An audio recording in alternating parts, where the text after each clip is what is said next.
Shalom, Bapak, Ibu, Saudaraku yang dikasihi Tuhan. Senang kembali berjumpa saat ini untuk kita sama-sama belajar dari kebenaran firman Tuhan.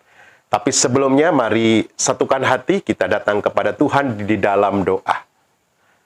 Terima kasih Tuhan, kami mengucap syukur untuk kebaikan-Mu dalam kehidupan kami sampai saat ini. Engkau Tuhan yang setia, Tuhan yang tidak pernah meninggalkan kami, Tuhan yang tidak pernah membiarkan kami. Saat ini kami mau belajar firman Tuhan, agar iman kami semakin bertumbuh, iman kami semakin kuat, karena firman-Mu adalah pedoman, penolong, pengharapan bagi setiap kami. Kami buka hati dan hidup kami saat ini, agar benih firman Tuhan jatuh di tanah hati kami yang subur, berakar, bertumbuh, berbuah, bagi hormat kemuliaan nama Tuhan. Di dalam nama Tuhan Yesus Kristus. Haleluya. Amin. Bapak, Ibu, Saudaraku yang dikasihi Tuhan, saat ini kita akan membaca firman Tuhan. Bapak, Ibu bisa siapkan Alkitab Bapak, Ibu, Saudara. Saat ini putri saya yang akan membacakan firman Tuhan dari Injil Markus pasal yang kelima, ayat 25 sampai 29. Markus 5 ayat 25 sampai 29. Adalah di situ seorang perempuan yang sudah 12 tahun lamanya menderita pendarahan. Ia telah berulang-ulang diobati oleh berbagai tabib, sehingga telah dihabiskannya semua yang ada padanya. Namun sama sekali tidak ada faedahnya. Malah sebaliknya, keadaannya makin memburuk. Dia sudah mendengar berita-berita tentang Yesus. Maka di tengah-tengah orang banyak itu, ia mendekati Yesus dari belakang dan menjamah jubahnya. Sebab katanya, asal ku jamah saja jubahnya, aku akan sembuh. Seketika itu juga berhentilah pendarahannya dan ia merasa bahwa badannya sudah sembuh dari penyakitnya. Amin. Terima kasih Chloe telah membaca firman Tuhan saat ini.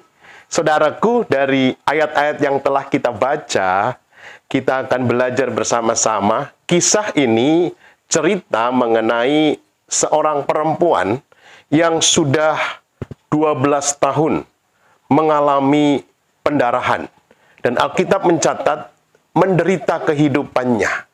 Bukan hanya lamanya penyakit itu, penderitaan juga datang karena wanita ini telah berulang-ulang mencari kesembuhan, mengobati penyakitnya.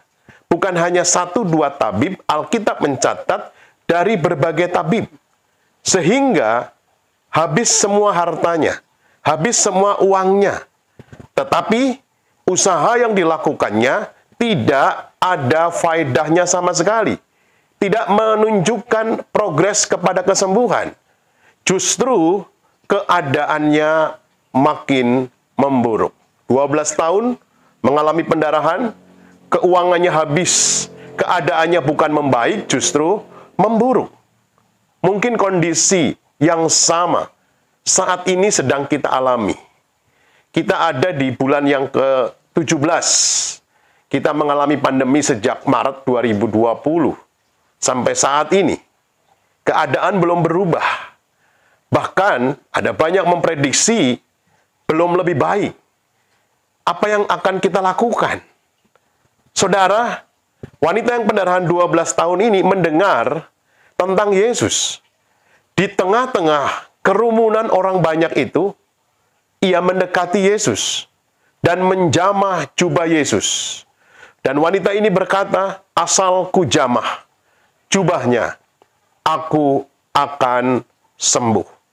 Seketika itu juga, saat itu juga, tidak butuh proses yang lama. Seketika itu juga, berhentilah pendarahan. Pendarahan yang 12 tahun itu berhenti saat dia menjamah jubah Yesus. Ia sembuh dari penyakitnya.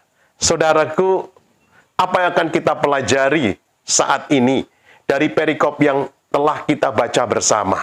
satu tema yang menarik yang mungkin saat ini kita sedang alami, yaitu keterbatasan.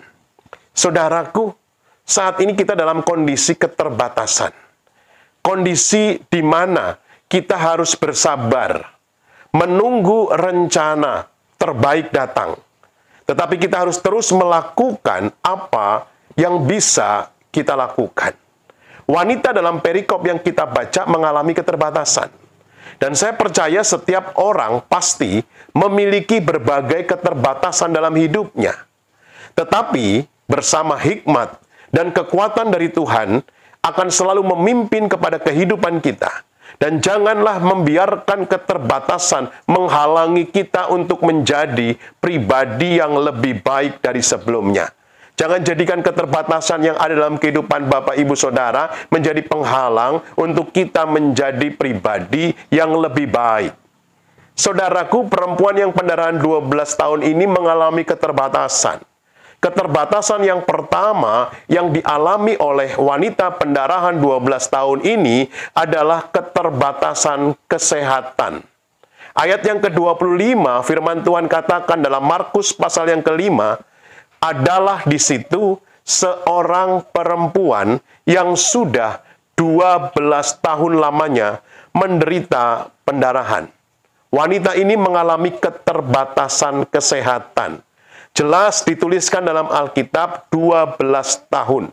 Memang nama perempuan ini tidak dicatat dalam Alkitab, tetapi masalahnya yang dicatat dalam Alkitab. Hal yang sama mungkin bisa terjadi dalam kehidupan kita. Masalah bisa datang tanpa pandang bulu. Bisa datang pada siapapun. Wanita ini mengalami keterbatasan kesehatan. Yang kedua, wanita ini juga mengalami keterbatasan keuangan. Keterbatasan finansial.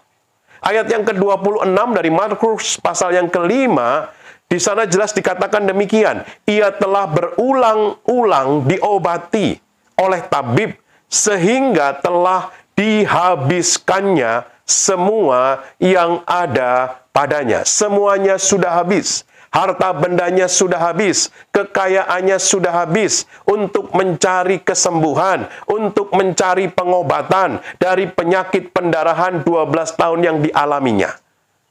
Wanita ini mengalami keterbatasan keuangan. Uang yang dimiliki perempuan ini sudah habis digunakan untuk berobat. Tetapi tidak satu sen pun uang itu memberikan kesembuhan. Uangnya habis. Kita bisa saja dengan apapun alasannya mengalami berbagai masalah dalam finansial. Sehingga kita mengalami keterbatasan keuangan, keterbatasan finansial. Yang ketiga, wanita ini mengalami keterbatasan sosial.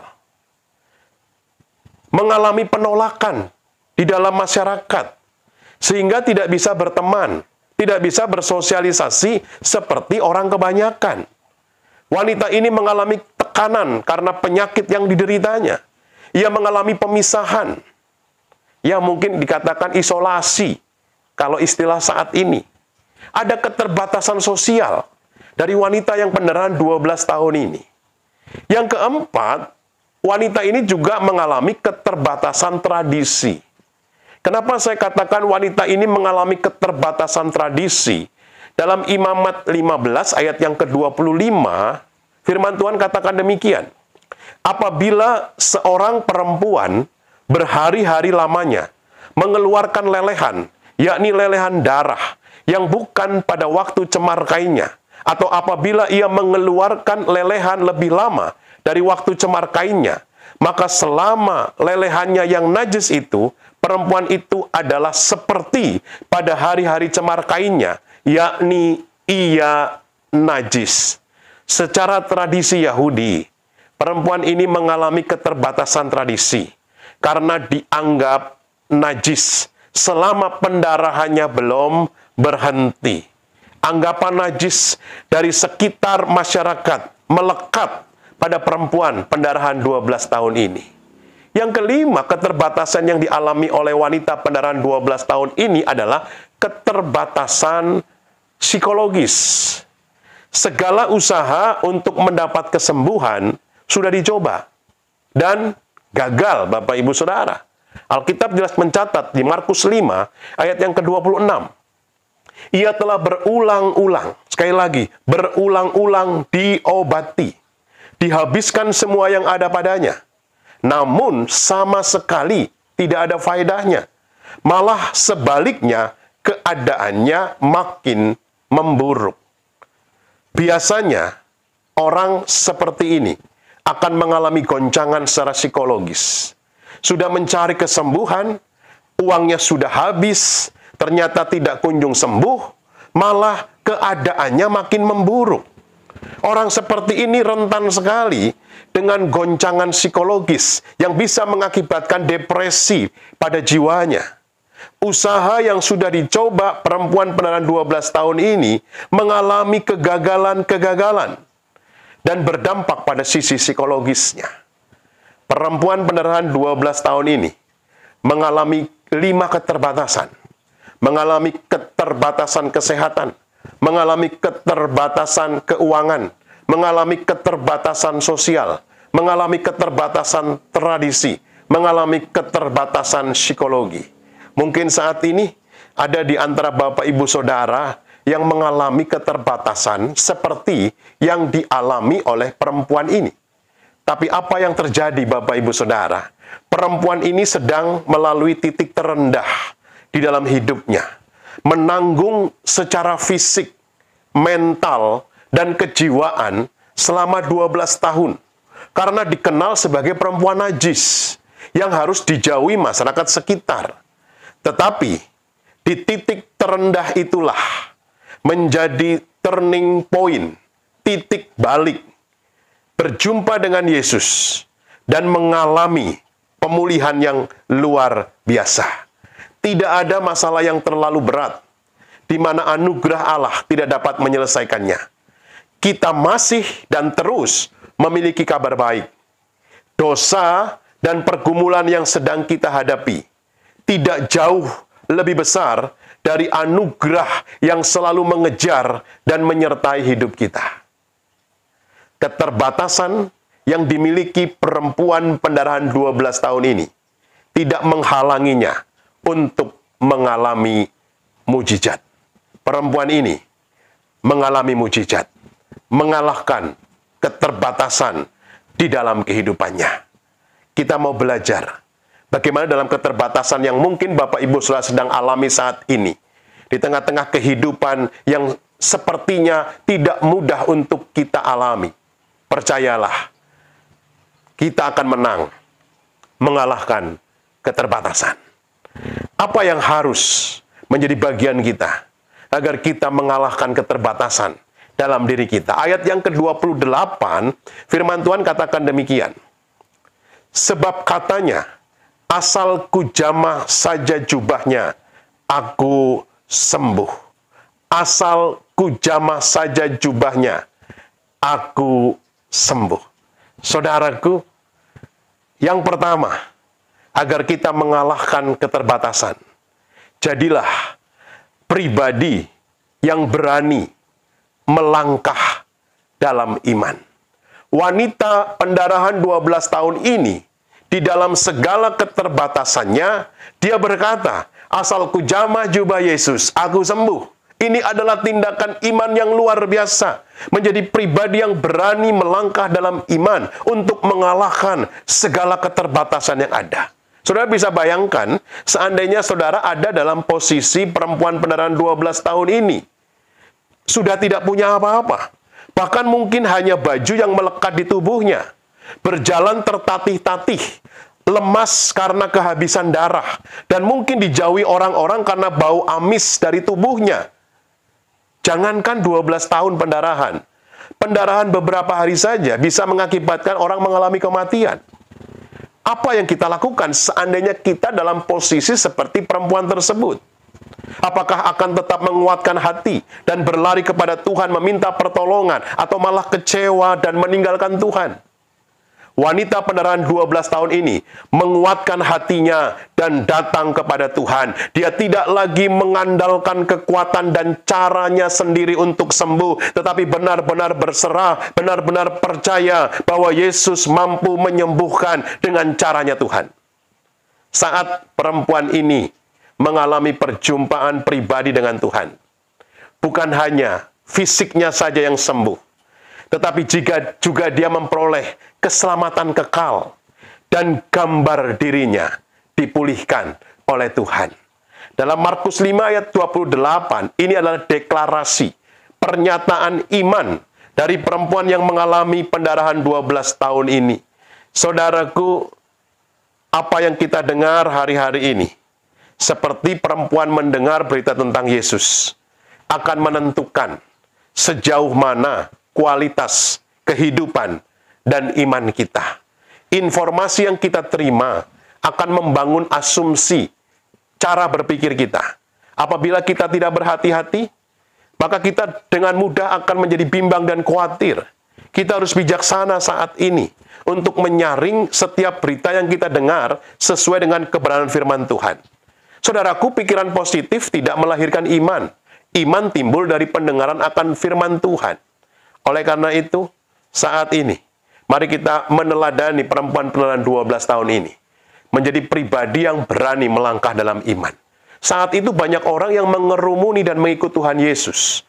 Tetapi tidak semuanya mengalami kuasa dan mujizatnya. Perkataan wanita pendarahan 12 tahun ini, asal ku jamah saja jubahnya, aku sembuh. Iman yang sederhana, tapi Tuhan katakan imanmu menyelamatkanmu.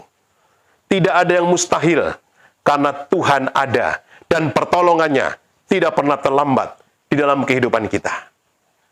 Mengalahkan keterbatasan, jadilah pribadi yang berani melangkah dalam iman. Yang kedua, mengalahkan keterbatasan, jangan biarkan keadaan sekeliling kita mengintimidasi dan melemahkan kita. 12 tahun wanita pendarahan ini mengalami diskriminasi, dikucilkan, dianggap kelas pinggiran. Namun saat dia berjumpa dengan Yesus, seketika itu juga dia dipulihkan dan hidupnya menjadi kesaksian bagi banyak orang. Siapapun Anda, apapun masalah Anda, datanglah pada Yesus. Wanita ini tidak membiarkan keadaan sekelilingnya mengintimidasi dan melemahkan kita. Saat ini mungkin kondisi di sekeliling kita, kondisi di sekitar kita, sangat mudah mempengaruhi iman kita. Sangat mudah mengintimidasi, melemahkan kita. Tapi kita mau mengalahkan keterbatasan yang ada. Jangan izinkan keadaan dan situasi mengintimidasi dan melemahkan Bapak, Ibu, Saudara. Yang ketiga, yang terakhir, bagaimana mengalahkan keterbatasan di dalam kehidupan setiap kita. Wanita pendarahan 12 tahun ini datang kepada Tuhan. Dia mengalami kesembuhan ketika menjamah jubah Yesus. Apa yang kita bisa pelajari? Yang ketiga, untuk mengalahkan keterbatasan dalam diri kita, jangan pernah membatasi pekerjaan Tuhan. Tuhan bisa menggunakan berbagai macam cara untuk menolong kita. Sekali lagi, untuk mengalahkan keterbatasan dalam kehidupan kita, jangan membatasi pekerjaan Tuhan. Tuhan bisa menggunakan berbagai macam cara untuk menolong kita. Mungkin sebelum wanita ini, tidak ada seorang pun yang berani menjamah jumbai jubah Yesus. Mungkin wanita ini wanita yang pertama kali, atau orang yang pertama kali, yang berani menjamah jumbai jubah Yesus. Karena mungkin pikiran banyak orang saat itu, mana mungkin jumbai jubah Yesus ada kuasanya. Karena mujizat terjadi sebelumnya ketika Tuhan menumpangkan tangan. Ketika Tuhan berkata kuasa dari perkataannya. Tidak pernah ada kesembuhan karena orang memegang jumbai jubah Yesus. Tapi ini yang perempuan pendarahan 12 tahun lakukan. Dia tidak membatasi pekerjaan Tuhan. Karena Tuhan bisa menggunakan berbagai macam cara untuk menolong kita. Betapa banyak dari kita yang memiliki sikap seperti orang kebanyakan. Kita sering kali minta tolong kepada Tuhan untuk menjamah dan menyembuhkan hidup kita, bukan dengan caranya Tuhan, tapi dengan caranya kita. Tuhan harusnya berkata begini, Tuhan harusnya berkata begitu, baru saya percaya. Saudaraku, wanita ini mengalami kesembuhan dengan cara yang ajaib, dengan cara yang berbeda dari cara-cara kesembuhan sebelumnya yang dilakukan oleh Tuhan Yesus. Mengatasi dan mengalahkan keterbatasan. Tuhan bisa menggunakan berbagai macam cara untuk menolong setiap kita. Amin. Saudara, saat ini, di tengah-tengah kondisi pandemi yang masih ada, saya rindu berdoa buat Bapak Ibu Saudara, yang mungkin dalam keterbatasan apapun yang engkau sedang alami. Keterbatasan kesehatan, mungkin Bapak Ibu Saudara sedang mengalami sakit penyakit, tidak kunjung sembuh, seperti perempuan yang pendarahan 12 tahun. Mungkin sudah mengalami keterbatasan keuangan, keterbatasan finansial, karena pekerjaanmu saat ini mungkin tidak seperti sebelum pandemi, sehingga pemasukanmu berkurang, ada keterbatasan keuangan. Mungkin kau mengalami keterbatasan sosial, apalagi di tengah-tengah PPKM saat ini, kita tidak bisa bebas kemana-mana. Mungkin kau mengalami keterbatasan tradisi, atau keterbatasan psikologi. Engkau mengalami tekanan jiwa, engkau mulai merasakan kejenuhan dalam hidupmu. Saya akan berdoa buat saudara, kalau wanita yang pendarahan 12 tahun saja, yang telah menderita begitu lama, yang telah habis-habisan hartanya, tapi tidak juga mengalami kesembuhan. Tapi ketika dia datang kepada Tuhan, segala keterbatasannya dikalahkan. Dia mengalami mujizat Tuhan. Hal yang sama, saudara bisa alami saat ini. Mari satukan hati saudara, kita datang kepada Tuhan di dalam doa. Malam hari ini Tuhan, hamba berdoa untuk setiap umat-Mu yang rindu mengalami jamahan Tuhan. Di tengah-tengah keterbatasan yang mereka alami. Mungkin keterbatasan kesehatan, mungkin keterbatasan keuangan, mungkin keterbatasan sosial, mungkin keterbatasan tradisi, mungkin keterbatasan psikologi. Hamba berdoa dalam nama Tuhan Yesus. Setiap anak-anak-Mu yang mengalami keterbatasan, kuatkan iman mereka Tuhan. Mereka menjadi pribadi yang berani melangkah dengan iman. Seperti wanita pendarahan 12 tahun berkata, asalku jamah jubah Yesus, aku sembuh. Jangan pernah mengizinkan kondisi, situasi sekitarmu mengintimidasi dan melemahkan. Engkau harus tetap kuat. Karena yang mempengaruhi hidupmu adalah kuasa Tuhan. Yang mempengaruhi hidupmu adalah firman Tuhan. Jangan izinkan kondisi situasi mengintimidasi, sehingga menjadi khawatir, engkau menjadi takut di dalam kehidupan ini. Dan percayalah, jangan pernah membatasi pekerjaan Tuhan. Tuhan bisa bekerja dengan cara yang ajaib. Tuhan bisa bekerja dengan cara yang tidak kita duga. Belum pernah terjadi kesembuhan yang Tuhan lakukan sebelumnya karena menjamah jumbai jubah. Kesembuhan terjadi sebelumnya karena Tuhan tumpang tangan. Karena Tuhan berkata, kuasa perkataan. Tapi saat wanita pendarahan 12 tahun ini menjamah jumbai jubah Yesus, kesembuhan terjadi. Cara Tuhan ajaib untuk menolong kita. Percayalah, Tuhan tidak pernah terlambat menolong Bapak Ibu Saudara. Segala keterbatasan yang kau miliki di dalam nama Tuhan Yesus Kristus, Tuhan akan menolong, Tuhan akan menguatkan, dan Tuhan akan memberikan kemenangan bagi saudara. Haleluya. Bersama kita katakan, amin. Tuhan Yesus memberkati. Shalom.